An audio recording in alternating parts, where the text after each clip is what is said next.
How many moles are in 37 grams of carbon? So this is another dimensional analysis problem, okay?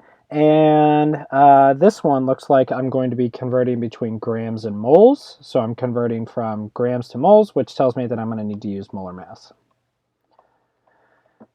Okay. And by the way, I could come up with a plan for this, right? How many moles? So I need to find moles of carbon. And I'm going to get that from grams of carbon using molar mass.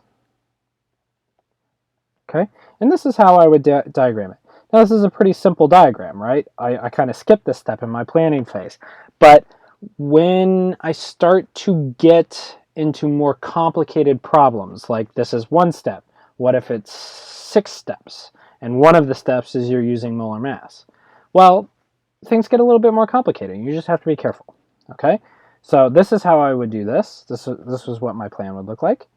I've got question mark moles carbon equals 37 grams of carbon. Okay, so I know grams of carbon can go to moles of carbon because of molar mass. I know that I need to go on the periodic table to find this. Okay, the value for molar mass for carbon is 12.011. Now, does the 12.011 go on the top or the bottom? Well, if you remember, molar mass is the mass in 1 mole of a substance. So that means that the 12.011 goes on bottom.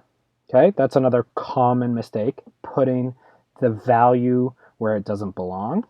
Okay, so my grams of carbon go away. I'm left with moles of carbon. I do the division, and with 2 significant figures, I get 3.1 moles of carbon. And let's just check. This is,